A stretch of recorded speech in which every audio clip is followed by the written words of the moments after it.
She stumbled backward like his words had physically struck her. Her hand flew to her chest, fingers trembling against the silk fabric of her server uniform.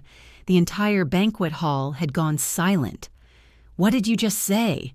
Her voice cracked. Minjun's eyes were ice, cold, unrecognizable. "You heard me. You're just a black servant. Did you really think—" He laughed, cruel and sharp. "Did you really think someone like me could want someone like you?" Her vision blurred. The chandeliers above became dancing stars of light. She could feel 300 pairs of eyes burning into her skin. This was the man who'd whispered, "I love you," against her neck just 12 hours ago. The man whose bed she'd woken up in this morning. "Minjun, please." "Don't." He stepped closer, his voice dropping to a whisper only she could hear. "The baby isn't mine. Get rid of it." Everything went silent. Her hand instinctively moved to her stomach. She'd only found out yesterday. She hadn't even told him yet. How did he— "That's right. I know everything." His smile was poisonous. "Did you think you could trap me? My father's already arranged my marriage to Park Ji-won. It's happening next month." "But you said—" Her knees buckled. "You said we'd run away together." "I lied." He turned away. "Security, escort this woman out. Make sure she never steps foot in any of our properties again." Two men in black suits grabbed her arms. As they dragged her toward the exit, she caught a reflection in the gilded mirror. Her makeup was running. Her dignity was shattered. But somewhere deep inside, a fire started burning. 3 months earlier, it started when she stopped believing in fairy tales. "Girl, you cannot wear that to the interview." Maya, her best friend and roommate, held up Zara's conservative black dress with 2 fingers like it was contaminated. "You look like you're going to a funeral." Zara snatched it back. "It's a job interview at the Seoul Grand Hotel, not Fashion Week. I need to look professional." Professional, not dead. Maya pulled out a deep burgundy blouse from her own closet. "Trust me, this with your black pencil skirt, that's professional and unforgettable." Zara studied her reflection. At 26, she'd learned that being unforgettable as a black woman in Seoul meant walking a tightrope. Too bold and you were threatening. Too meek and you were invisible. She'd been living in South Korea for 3 years now, teaching English and scraping by. The Seoul Grand Hotel job, if she got it, would change everything. Benefits, stability, a chance to actually save money. "What time's your interview?" Maya asked, applying lipstick at their shared vanity. 2 o'clock. Yours?" Maya grinned. "Same company, different department. I'm going for the guest relations position. We could be working together, babe." They'd met at a Korean language class 2 years ago. Maya was Korean American, fluent and confident in ways Zara envied. She navigated Seoul like she was born for it. Zara still felt like a visitor pretending to belong. The hotel was spectacular, all marble and gold with floor-to-ceiling windows that overlooked Namsan Tower. Zara's heels clicked against the pristine floor as she approached the reception desk. "Zara Thompson, I have an interview with Mr. Lee at 2. Top floor, executive suite." The receptionist barely looked up. "Elevator to your left." The elevator was glass enclosed. As it climbed, Seoul spread out beneath her like a glittering promise. She thought about her mother back in Atlanta, working 2 jobs to help pay for Zara's student loans. "Make it worth it," she'd said. "Make us proud." The doors opened to reveal a hallway that smelled like expensive cologne and old money. A young woman in a crisp suit greeted her. "Ms. Thompson, I'm Ji-won. I'll be conducting your first interview." Park Ji-won. The name would come to haunt her later, but right now all Zara noticed was how perfect everything about this woman was. Her posture, her smile, the way she moved like she owned the air itself. The interview went well. Too well. Ji-won asked standard questions, and Zara gave practiced answers about customer service excellence and cultural adaptability. But there was something else happening beneath the surface. Ji-won kept checking her phone, distracted. "I apologize," Ji-won said finally. Family matters. You understand?" Zara nodded, even though she didn't. "You're hired. Start Monday. Someone from HR will contact you with details." Jiwon stood abruptly. "Welcome to the Seoul Grand Hotel family." That was it? No second interview? No reference checks? Zara was still processing as she rode the elevator back down. The doors opened on the lobby level and she stepped out, directly into someone's chest. "I'm so sorry, She looked up, and everything changed. He was tall, sharp jawline, eyes like midnight, dressed in a black suit that probably cost more than her monthly rent. But it was the way he looked at her that made her breath catch. Not through her, not past her, at her, like she was the only person in the entire lobby. "Are you hurt?" His English was perfect, with just a hint of an accent that made her stomach flip. "I'm fine, really. I should have watched where I was going." "You're new?" It wasn't a question. How did you know?" His lips curved into something that almost resembled a smile. "I know everyone who works here, and I would have remembered you." Heat crawled up her neck. "I start Monday, actually. Just got hired." "Then I'll see you Monday, Zara Thompson." He walked away before she could ask how he knew her name. She stood there, frozen, watching him disappear into a private elevator. A hand touched her shoulder. "Girl." Maya's eyes were wide. "Do you know who that was?" "Should I?" "That was Kang Min-jun. His family owns this hotel, and about half of Seoul." Maya grabbed her arm. "And he just looked at you like, did you see the way he looked at you?" Zara's heart was still racing. "Don't be ridiculous." "I'm not, trust me. That man is trouble with a capital T." Maya steered her toward the exit. "He's engaged, by the way. Arranged marriage to some Chibol princess.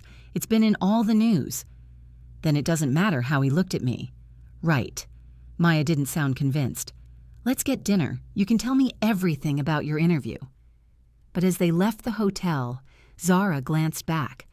Through the glass windows, she could see him on his phone, looking up toward where she'd been standing. Monday came too fast and too slow. Zara arrived an hour early, dressed in the hotel's required uniform, a black pencil skirt and white blouse with a burgundy silk scarf. Her name tag felt heavy. Zara Thompson, banquet services. "You're the new girl." A Korean woman in her 40s looked her up and down. "I'm Mrs. Cho. You'll be working under me. We have a wedding reception tonight. 500 guests. You'll be on champagne service." The day was a blur of instructions and corrections. Smile more. Walk faster. Don't make eye contact with the guests unless they address you directly. By 7 p.m., Zara's feet were screaming, and the reception hadn't even started. The ballroom was transformed. Crystal everywhere. White roses that probably cost more than her education. A string quartet playing something classical and melancholy. Champagne. Mrs. Cho thrust a tray into her hands. "Start on the east side. Work your way west. Do not drop anything." Zara moved through the crowd like a ghost. Invisible. That's what good service was supposed to be. Anticipating needs without being noticed. She'd perfected the art of invisibility years ago. "Champagne, sir?" The man turned. It was him, Min-jun. He was with a group of men in expensive suits, all laughing at something one of them had said. Up close, he was even more devastating. His tie was slightly loosened. His hair had that artfully messy quality that probably took 30 minutes to achieve. Their eyes met. Recognition flared in his. "Thank you." He took a glass, his fingers brushing hers. The contact lasted half a second too long. "You're settling in well?" "Yes, sir." "Min-jun," he corrected. "We're not that formal here." One of the men in his group laughed. "Since when are you not formal, Kang? You make the rest of us look friendly." "I'm friendly." Min-jun's eyes never left Zara's. "When I want to be." She should have walked away, should have remembered the rules. But something about the way he looked at her made her feel reckless. "I should continue serving." "Stay." His voice dropped. "Just for a moment." The other men had moved away, distracted by something else. It was just the two of them in a ballroom full of people. "I can't. Mrs. Cho will—" "Mrs. Cho works for me." He took a sip of champagne. "Tell me something. Why Seoul? Why not? Most people have reasons, running from something, running towards something." Zara felt exposed. "Maybe both." "Honest." He seemed pleased. "I like that." "Min-jun!" A woman's voice cut through the music. Park Ji-won appeared beside them, looking perfect in a floor-length gown. She linked her arm through his possessively. "Darling, your father's looking for you." The temperature dropped 10 degrees. Of course. Min-jun's expression shifted, became distant, professional. He looked at Zara like she was just another server again. "Thank you for the champagne." They walked away together, and Zara stood there holding an empty tray, trying to understand what had just happened. The affair began slowly, then all at once. It was 2 weeks before she saw him again. She'd started to think she'd imagined the whole thing, the intensity, the connection. But then she was assigned to work a private dinner in one of the hotel's exclusive suites. 20 guests, Mrs. Cho briefed her. "These are very important people.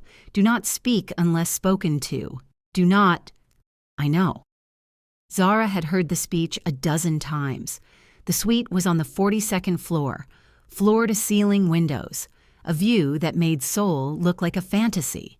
The guests were all men, all powerful-looking, all speaking rapid Korean that Zara couldn't quite follow. Except for Min-jun. He sat at the head of the table, listening more than talking. When she approached to refill his wine, he looked up. "Zara?" Her name in his mouth sounded different. "Still settling in?" "Yes, sir, Min-jun." She corrected herself. One of the men said something in Korean. The others laughed. Zara didn't need a translation to know they were talking about her. She kept her expression neutral, professional. Min-jun's jaw tightened. He responded in Korean, his tone sharp. The laughter died immediately. The man who'd spoken looked down at his plate. After the dinner, as Zara was clearing dishes, Min-jun approached her in the suite's kitchen area. "What did he say?" she asked quietly. "Nothing important." "I'm not stupid. I know when—" "He made a comment about your appearance. I told him to shut up before I removed his tongue." Min-jun said it casually, like he was discussing the weather. "No one disrespects my employees." "Is that what I am? An employee?" The air between them changed, charged. "You should go home, Zara." "Are you firing me?" "No, I'm trying to be decent." He moved closer. "Because if you stay, I'm going to do something neither of us can take back." She should have left, should have been smart. Instead, she stepped closer too. "Maybe I don't want to take it back." He kissed her like he was drowning and she was air, desperate, consuming, his hands in her hair, her back against the counter. She could taste wine on his tongue, feel the barely controlled intensity in every movement. "This is a bad idea," he murmured against her mouth. "Terrible." "I'm engaged." "I know. I can't offer you anything. I'm not asking for anything." That was the first lie she told herself. 2 months of heaven and hell. They became experts at stolen moments. Quick kisses in empty hallways, his hand on her lower back as he passed, text messages that said, "I miss you," and "Come to my office and you're all I think about." Maya noticed immediately. "You're glowing, and not in a good skincare routine way. In a, someone's been giving you regular org—" "Stop!" Zara threw a pillow at her. "I knew it. It's him, isn't it? The Chaebol prince?" Zara didn't deny it. "Babe." Maya's expression shifted to concern. "You know this can't end well, right? Men like that don't leave women like Ji-won for women like us." "I know. Do you, though?"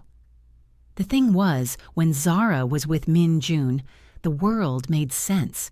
He'd pick her up after her shifts, and they'd drive through Seoul at 2 a.m., talking about everything and nothing.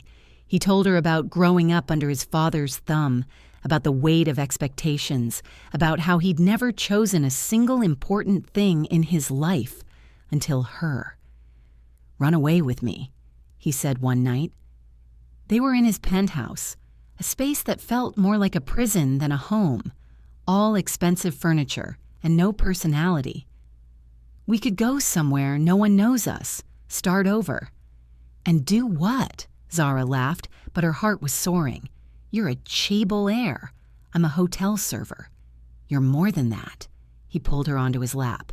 You're the only real thing in my life. She wanted to believe him. God, she wanted to believe him so badly. The sex was intense, desperate, like they were both trying to prove something. After, he'd hold her like she might disappear, his fingers tracing patterns on her skin. I love you, he whispered one night. She'd been falling for weeks, but hearing the words broke something open inside her. I love you too. I'm going to fix this. The engagement, my father, all of it. His eyes were fierce. I'm going to choose you, Zara, I promise. But promises in the dark are easy. Daylight made them complicated. At work, they were professional, distant. It killed her every time he walked past without acknowledging her. Every time he was photographed with Jiwon at some event, looking like the perfect couple. You're torturing yourself, Maya said, watching Zara scroll through photos of Minjun and Jiwon at a charity gala. Stop looking at that. I can't help it. Yes, you can. Block, delete, move on. But how could she move on when 3 hours later he'd be in her bed, promising her forever? The turning point came at 3 a.m. on a Tuesday. Zara woke up alone. Not unusual. Minjun always left before dawn, but her phone was buzzing. 17 missed calls from a number she didn't recognize. She answered groggily. Hello? Stay away from my fiancé. Jiwon's voice was ice. I know about you, about the affair. Did you really think you could keep it secret? Zara sat up, suddenly wide awake. Jiwon, I don't care about your excuses. You're nothing. A phase. Exotic entertainment. The cruelty in her voice was breathtaking. Minjun and I are getting married in 6 weeks. That's not changing. So whatever fantasy you've built in your head, destroy it. The line went dead. Zara's hands were shaking. She called Minjun. Voicemail. Called again. Nothing. Sent a text, we need to talk. Now. He showed up an hour later, looking disheveled. What's wrong? Jiwon called me. She knows. The color drained from his face. What did she say? That you're getting married in 6 weeks. That I'm nothing. That... Her voice cracked. Is it true? Are you still going through with it? It's complicated. That's not an answer. She was shouting now. Didn't care if the neighbors heard. You said you'd fix it. You promised me we'd be together. And we will. I just need more time. Time for what? To keep lying to both of us? To keep sneaking around like I'm some dirty secret? You're not. He grabbed her shoulders. You're the only real thing I have. Then prove it. Tell your father no. Cancel the wedding. Choose me. Silence, heavy and devastating. I can't. Not yet. Then we're done. The words tasted like death. Get out. Zara, get out.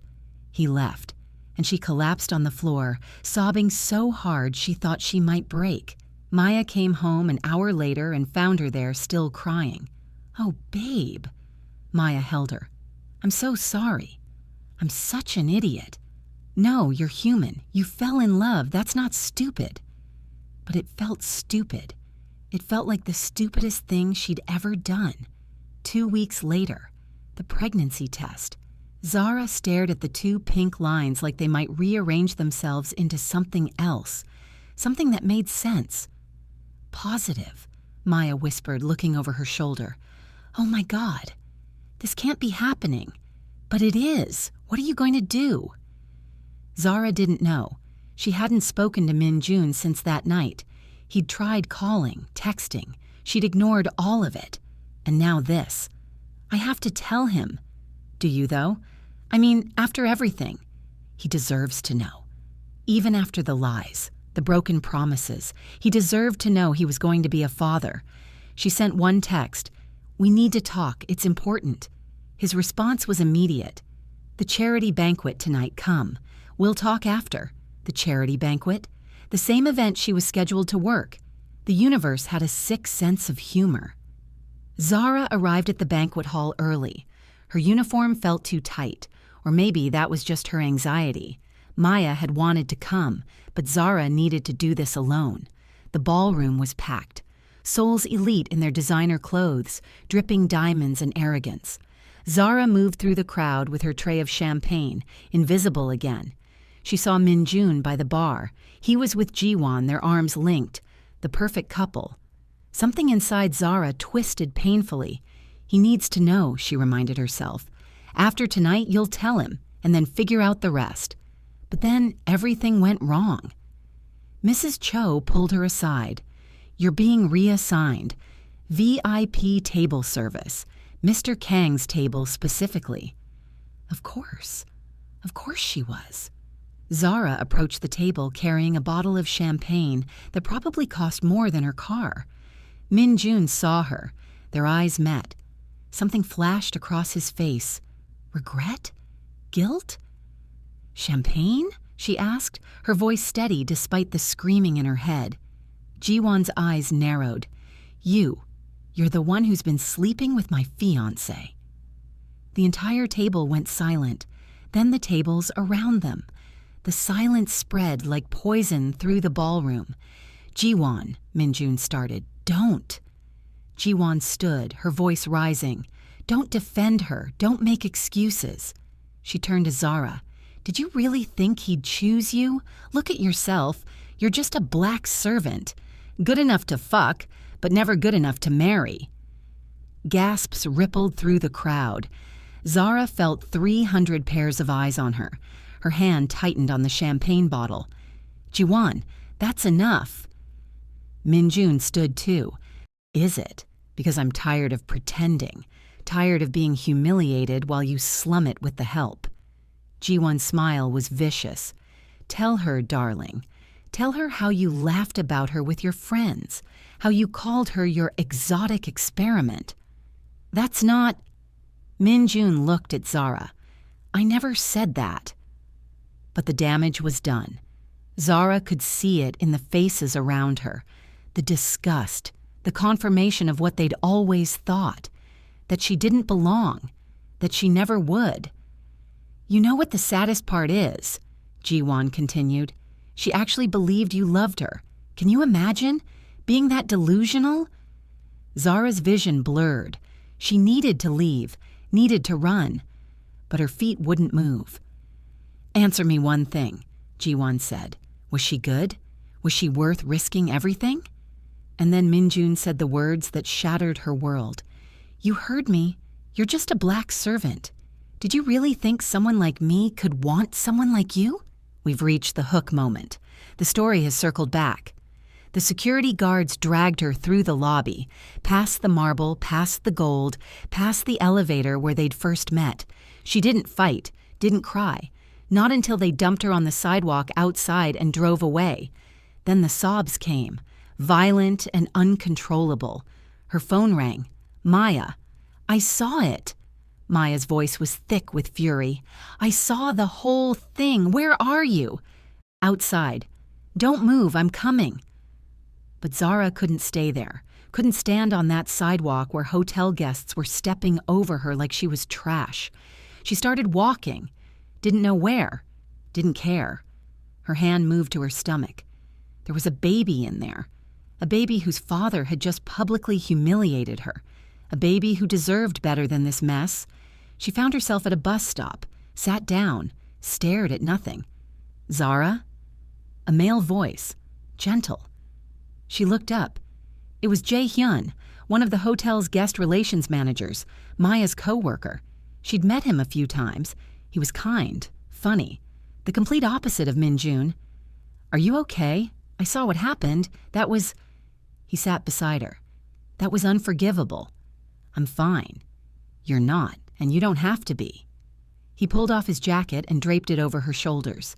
"Let me call you a cab." "I don't want to go home." "Then let's get coffee or food, or just sit here, whatever you need." They sat in silence. and for the first time in hours, Zara could breathe. Zara hadn't left her apartment since the banquet, hadn't answered her phone, hadn't checked social media, though Maya told her the video had gone viral. Black woman humiliated at Seoul charity event. She was international news for all the wrong reasons. You need to eat something. Maya placed a bowl of ramyeon in front of her. And shower, you're starting to smell. Gee, thanks. I'm serious. You can't let him destroy you like this. He already did. No, he destroyed the fantasy. The real you, she's still here. Hurt, yeah, but not destroyed. Maya grabbed her hand. You're stronger than this, than him. Zara wanted to believe her, but every time she closed her eyes, she saw his face, heard his words. You're just a black servant. Her phone buzzed. For the 100th time, Minjun's name appeared. Please answer. Please let me explain. She deleted the message, blocked the number. Good. Maya nodded approvingly. That's a start. There was a knock at the door. Maya went to answer, and Zara heard raised voices. She doesn't want to see you. I need to talk to her. Please. Minjun. He was here, at her apartment. Zara stood, her body moving on instinct.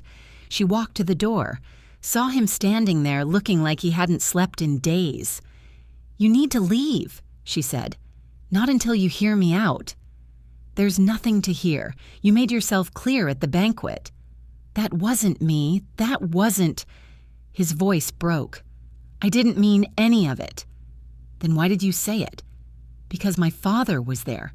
Because Jiwon's family was there. Because I'm a coward. He looked at her with desperate eyes.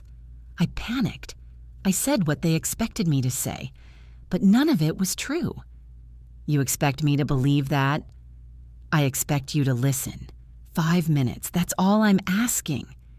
Maya looked at Zara. It's your call, babe. Zara wanted to slam the door in his face, wanted to tell him to go to hell. But there was something else, too. A tiny, stupid part of her that still loved him. 5 minutes. She stepped outside, closing the door behind her. Talk. Minjun looked wrecked. His usually perfect hair was a mess. His clothes were wrinkled. He'd been crying. She could see it in his eyes. I love you, he started. That's the only thing I'm sure of anymore. Everything else, my family, the business, the marriage, it's all falling apart, but that's the one truth I can't escape.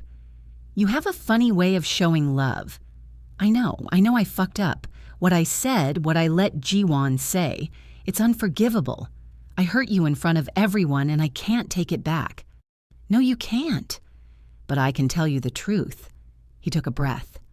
My father's company is in trouble. Has been for months. The only thing keeping us afloat is a merger with Jiwon's family. If I don't marry her, we lose everything. The hotel, the properties, thousands of jobs. So you chose money over me. I chose survival. For my family. For the people who depend on us. His voice hardened. I'm not asking you to understand. I'm just telling you why. And the baby? The words were out before she could stop them. His entire body went still. What? I'm pregnant. 3 months. The color drained from his face. How long have you known? I found out the day of the banquet. I was going to tell you that night. She laughed bitterly. Perfect timing, right? Oh my God. He reached for her, but she stepped back. Zara, this changes everything. Does it? Or is this baby just another complication you need to handle? Don't. His voice broke completely. Don't say that. This baby, our baby. There is no our. There's me and a baby. You made your choice. Then I choose different. He dropped to his knees right there in the hallway. I choose you, both of you. Fick the merger. Fick my father. Fick all of it. Zara stared down at him. This powerful man, this chaebol heir, on his knees in her crappy apartment hallway. You're going to cancel the wedding? Yes. You're going to tell your father the truth? Yes. You're going to claim this baby publicly? Deal with all the backlash, the scandal? Yes. He grabbed her hands. I'll do anything, everything. Just don't shut me out, please. She wanted to believe him, wanted it so badly it hurt. I need time. How much time? I don't know, but if you're serious about choosing us, then prove it. Cancel the wedding. Tell your father. Make it real. She pulled her hands away. Until then, stay away from me. Zara, those are my terms. Take them or leave them. He stood slowly, nodded. Okay, I'll prove it. He turned to leave, then looked back. I love you. That's never been a lie. After he left, Zara went back inside. Maya was waiting. Did he grovel? He groveled. Good. He should grovel for the rest of his life. Maya pulled her into a hug. How are you feeling? Confused, angry, scared. That's fair. You're allowed to feel all of that. I don't know if I can forgive him, Maya. What he said was bullshit designed to protect himself. Doesn't make it okay, but at least now you know why. Maya pulled back. Question is, do you love him enough to get past it? I don't know. Well, you've got 9 months to figure it out. Zara was at the grocery store when her phone exploded with notifications, news alerts, text messages, calls from numbers she didn't recognize. She opened a news app. The headline made her knees weak. Kang Min-jun cancels engagement to Park Ji-won, cites irreconcilable differences. There was a photo of him at a press conference looking grim, a statement about respecting privacy during this difficult time. No mention of Zara or the baby, but the implication was clear. He'd actually done it. Her phone rang. Maya. Are you seeing this? I'm seeing it. He actually canceled the wedding. Oh my God, he actually... Maya paused. Wait, why don't you sound more excited? Because now it's real. Now I have to decide if I can actually forgive him. Can you? I don't know. That night, there was another knock on her door, but this time it wasn't Min-jun. It was a woman in her 60s, dressed in an elegant hanbok. Can I help you? Zara asked. My name is Mrs. Kang. I'm Min-jun's mother. Her English was accented but clear. May I come in? Zara's heart hammered. I don't think that's a good idea.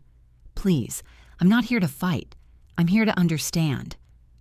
Against her better judgment, Zara let her in. Mrs. Kang looked around the small apartment with neutral eyes, then sat on the couch. My son tells me you're pregnant with his child. Straight to the point then. Yes, and that he loves you. That's what he says. Do you love him?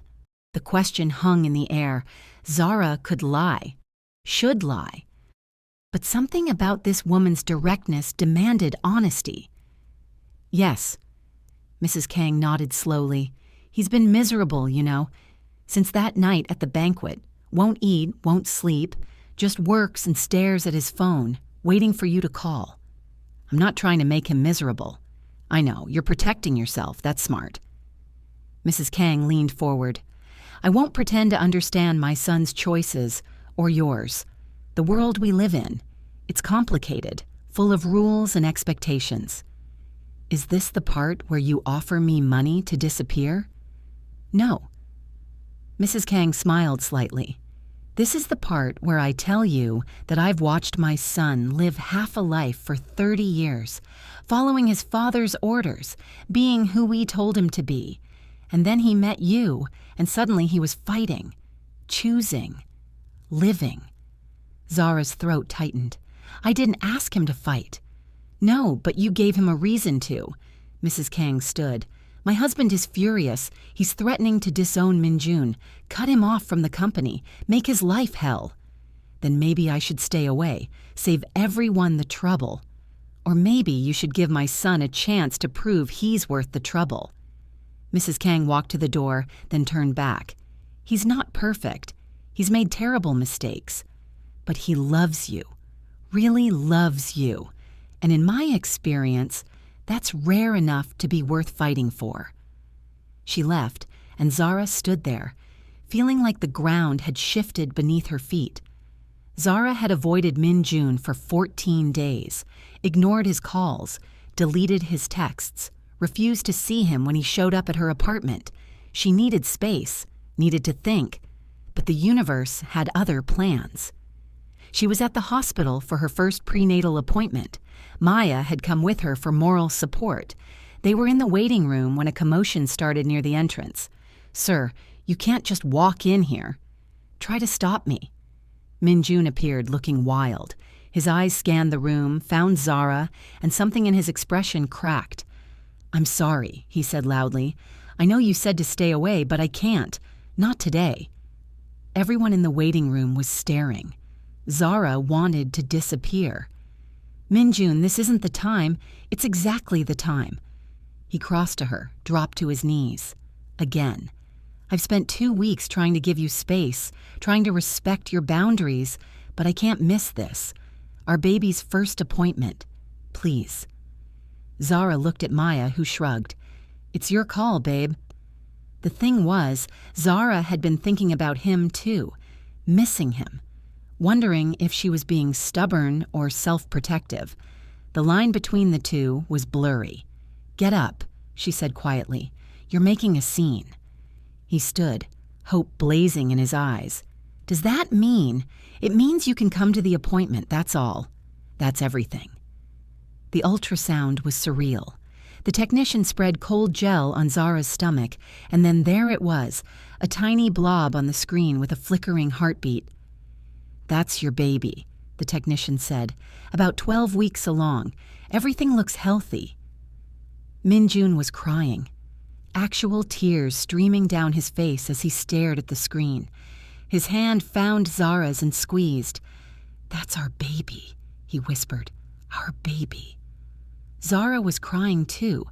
Despite everything, the hurt, the anger, the fear, this was real. This tiny life they'd created together. "Would you like to hear the heartbeat?" the technician asked. They listened in silence. A rapid, strong thump, thump, thump that filled the room. "It sounds like a drum," Min Jun said softly. "Strong. Fighter." After the appointment, they sat in his car. Neither of them moved to leave. "Thank you," Min Jun said finally, "for letting me be there. It's your baby, too. But you could have shut me out. You had every right to." "Yeah, well." Zara looked out the window.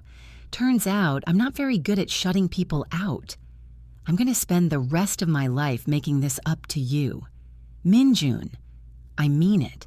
I don't care what it takes. I'll grovel, I'll beg. I'll prove every single day that I choose you." He turned to face her. "I love you, Zara. I love our baby, and I'm not going anywhere. Your father disowned you. I know. You lost the company. I know. Jiwon's family is threatening to destroy you. I mean, no." He smiled slightly. "And I don't care, because I have you, and this baby. And that's all that matters." Zara wanted to believe him, wanted to let go of the hurt and anger and just love him, but it wasn't that simple. "I need more time."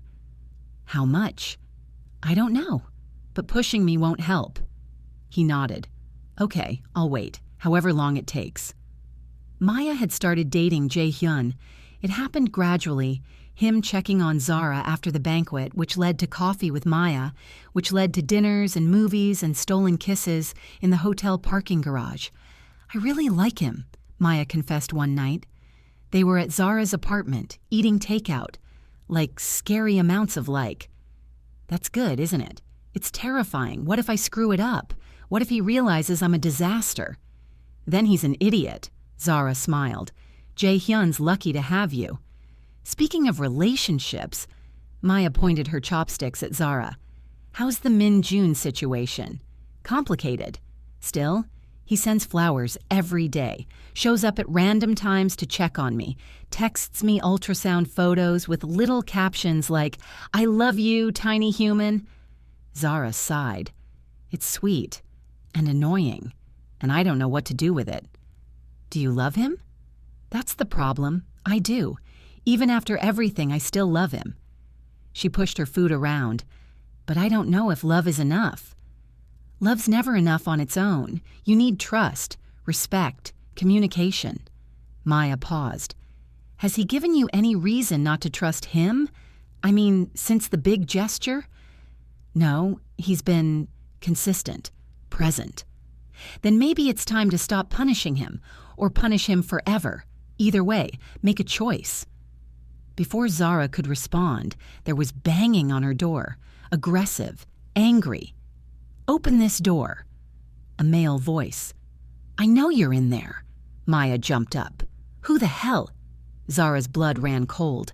She recognized that voice from phone calls with Min Jun, his father. Don't open it, Maya hissed, but the banging continued. If you don't open this door, I'll break it down. Zara opened it. Mr. Kang stood there, red-faced with fury. He was shorter than Min Jun, but carried the same intensity. Behind him were two men in suits, bodyguards probably. You. He pointed at Zara. You've destroyed my family. Mr. Kang, I don't care what you think. You're nothing. A gold digger who trapped my son with a pregnancy. Excuse me? Maya stepped forward. You need to leave. Now. Or what? You'll call the police. Mr. Kang laughed cruelly. I own the police. I own this city. And I will not let some foreign whore ruin my son's life. The slap came from nowhere. 1 second, Mr. Kang was ranting. The next, he was on the floor, holding his face. Min Jun stood over him, breathing hard. Don't you ever speak to her like that again. Min Jun's voice was deadly quiet. I don't care if you're my father. Touch her, threaten her, look at her wrong, and I'll forget we're related. Min Jun, Zara started. Stay behind me. He didn't take his eyes off his father. Both of you. Mr. Kang stood slowly. You would choose her over your own blood? Every time. Then you're no son of mine. Good. I'd rather be no one's son than a man like you. Mr. Kang's face twisted. You'll regret this, all of this. That baby is mine. And if you say one more word about my child, I'll make sure you never see them, or me, ever. The silence was thick enough to choke on. Finally, Mr. Kang straightened his jacket. You're making a mistake. No, marrying Jiwon would have been a mistake. This? Min Jun reached back, found Zara's hand. This is the only right thing I've ever done. Mr. Kang left. His bodyguards followed. As soon as the door closed, Min Jun turned to Zara. Are you okay? Did he hurt you? I'm fine, but you... She touched his face. You hit your father. He deserved it. Min Jun pulled her close. No one talks to you like that, no one. Maya cleared her throat. So, that was intense. I'm going to give you two some privacy. She grabbed her purse. Call me later? After she left, Zara and Min Jun stood in the middle of her apartment, still holding each other. You didn't have to do that, Zara said. Yes, I did. He crossed a line. He's your father, your family. You're my family now. You and this baby. Min Jun pulled back to look at her. I meant what I said. I choose you, every single time. Zara felt something shift inside her, a wall crumbling. I'm still angry at you, for what you said at the banquet, for lying, for all of it. I know, and it's going to take time for me to trust you again. I know, but... She took a breath. I love you. Despite everything, I still love you. His eyes filled with tears. Say it again. I love you, you idiot. He kissed her, soft at first, then deeper, desperate, like he'd been drowning and she was oxygen. When they finally pulled apart, they were both crying. Move in with me, he said. Not my old place, somewhere new, somewhere that's just ours. Min Jun, I know it's fast. I know you need time, but I want to wake up next to you. Want to be there for every appointment, every craving, every moment. He placed his hand on her stomach. Please. Zara thought about her tiny apartment, about being alone at 3 a.m. when the baby kicked, about trying to do this without him. Okay? Okay? Okay, let's try this. For real this time. His smile could have lit up the entire city. for real, I promise. The penthouse overlooked the Han River, floor-to-ceiling windows, modern furniture that Zara had picked out herself, a nursery painted soft yellow with a crib that Min Jun had assembled, badly but with enthusiasm. Zara was 8 months pregnant now, huge and uncomfortable and radiant. Min Jun couldn't keep his hands off her, always touching her stomach, talking to the baby, making ridiculous promises about being the best dad in the world. "I'm serious," he said one night. They were in bed, his hand making circles on her belly. "I'm going to teach them everything, how to ride a bike, how to swim, how to stand up to bullies." "What if they don't want to do any of those things?" "Then I'll teach them whatever they want to learn, piano, dance, underwater basket weaving." Zara laughed. "Underwater basket weaving?" "Whatever makes them happy." He kissed her stomach. "Hey, tiny human, it's your dad, just reminding you that I love you and your mom, and I can't wait to meet you." The baby kicked, hard, right where Min Jun's hand was. "Did you feel that?" He looked up at Zara with wonder. They kicked. "They've been kicking for months, babe." But this one felt different, like they were saying hi, or telling you to shut up so they can sleep. Either way, I'll take it. Life had settled into something resembling normal. Min Jun had started his own company, something smaller, more ethical than his father's empire. It was struggling but growing. Zara had quit the hotel, obviously, and was taking online classes in event planning. Maya and Jae-hyun were officially a couple. They came over for dinner every week, bringing gossip from the hotel and making jokes about Min Jun's terrible cooking skills. "I'm not that bad," Min Jun protested. "You burned water," Maya said. "How do you burn water?" "It evaporated, because you left it on the stove for 40 minutes while you were on a business call." Even Mrs. Kang had come around. She visited every few weeks, bringing traditional Korean baby clothes and advice that Zara half understood. Mr. Kang was still refusing to speak to them, but Mrs. Kang said he'd come around eventually. "Men are stubborn," she'd said, "but babies soften even the hardest hearts." Things weren't perfect. Money was tight. Min Jun worked long hours. They argued about stupid things like whose turn it was to do dishes and whether the nursery needed more stuffed animals. It didn't, but Min Jun kept buying them anyway. But they were happy. Really, truly happy. The birth. 1 month later, Zara's water broke at 2 a.m. on a Tuesday. She was in the kitchen, craving pickles and ice cream, don't judge, when she felt the warm gush. Min Jun? He appeared in seconds, hair sticking up, eyes half closed. "What's wrong?" "My water just broke." He stared at her. "Your water?" His eyes went wide. "Your water broke. Oh my God, okay, don't panic." "I'm not panicking. You're panicking." "I'm not. Okay, I'm panicking."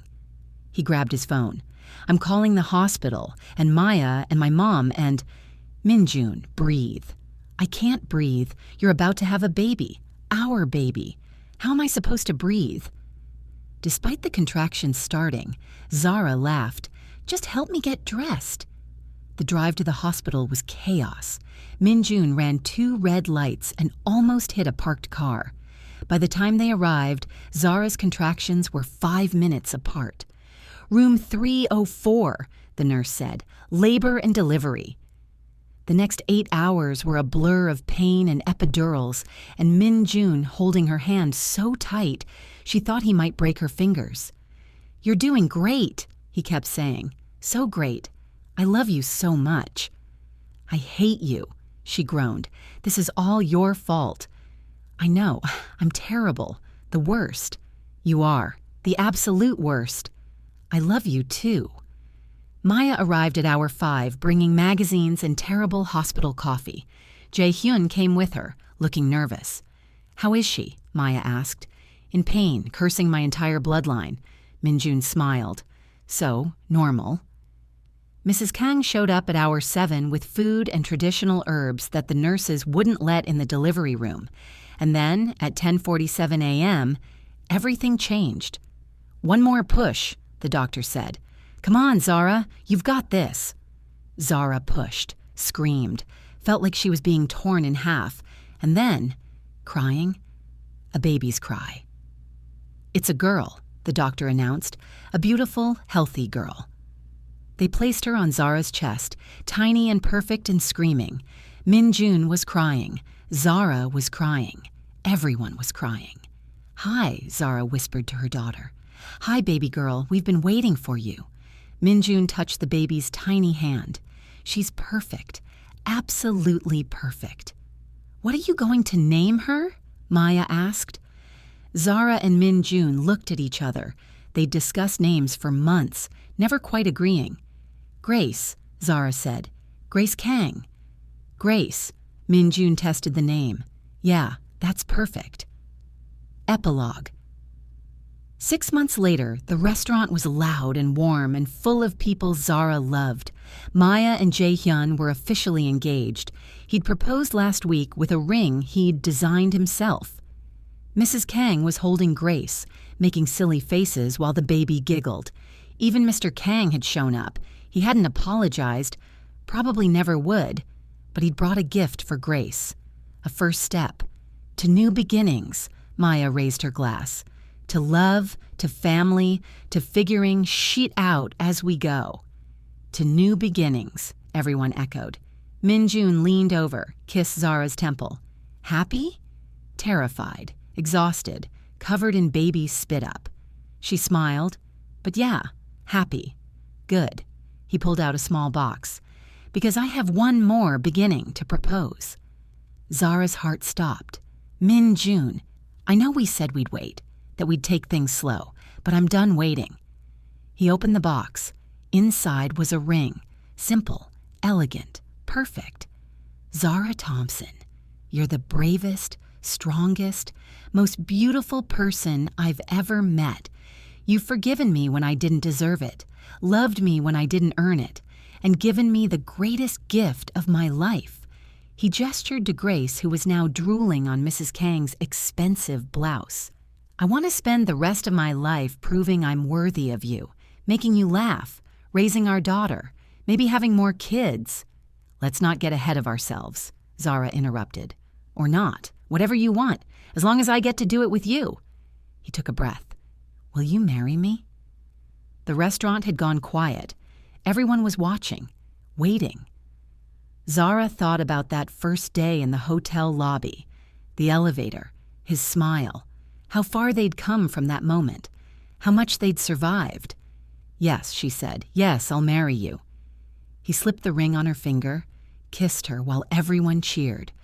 Grace started crying and they pulled apart laughing. I love you, Min-Jun said, forever, no matter what.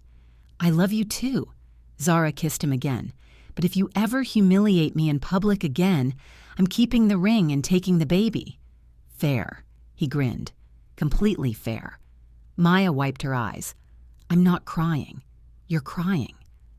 We're all crying, Jae-hyun said, pulling her close. Mrs. Kang stood, raising her glass. To my son and his beautiful family, may your love continue to grow, and may Grace grow up knowing she was born from something real and rare, two people who chose each other despite everything telling them not to. They clinked glasses, ate too much food, told embarrassing stories. Grace fell asleep in Zara's arms, and Min-Jun watched them with such open love that Zara's chest ached.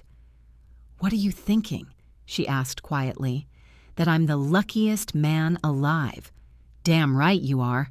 He laughed, kissed her forehead. And I'm never letting you forget it. Outside, Seoul sparkled with lights. Inside, surrounded by family and love and the sound of Grace's soft breathing, Zara felt something she hadn't felt in a long time.